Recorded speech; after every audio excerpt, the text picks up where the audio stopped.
Now to an NBC News investigation into an aircraft the U.S. Navy trusts with the lives of our service members in the course of a vital mission, the detection of underwater mines. It's the MH-53E Sea Dragon helicopter, and its safety record is alarming. Dozens have been killed in these choppers over the years. Now, in partnership with the Virginian Pilot newspaper and the Berkeley Investigative Reporting Program, our senior investigative correspondent Cynthia McFadden takes a closer look at why the Sea Dragons are still in the air. Wes Van Dorn was a devoted family man. He loved his two little boys, and he loved serving his country.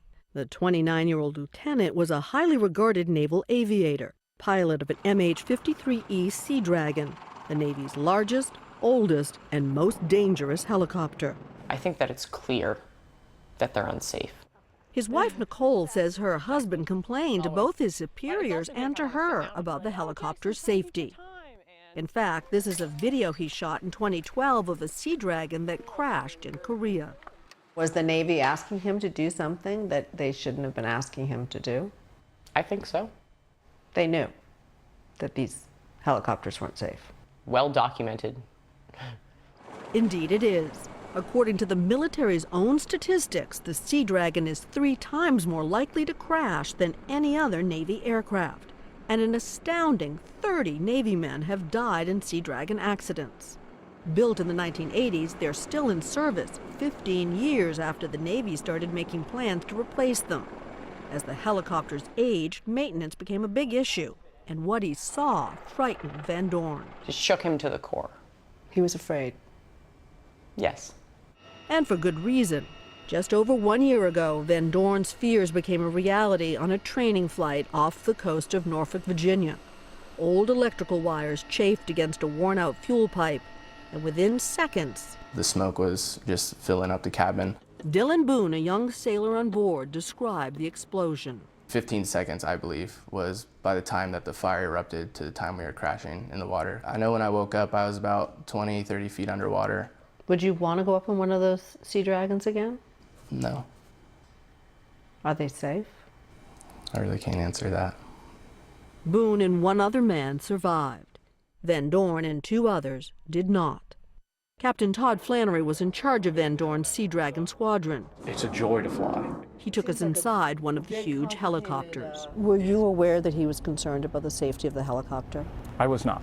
Because he did complain to his superiors about what he saw as maintenance failures and a variety of problems with the aircraft.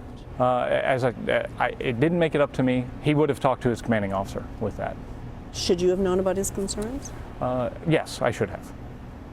Captain Flannery says the Navy has worked hard in recent years to improve safety, and he believes the remaining Sea Dragons are safe. I'm extremely confident in this aircraft, and I would fly in it at any time. Is there anything that would persuade you this shouldn't still be flying? I mean, another crash? I mean, how many crashes do we have to have?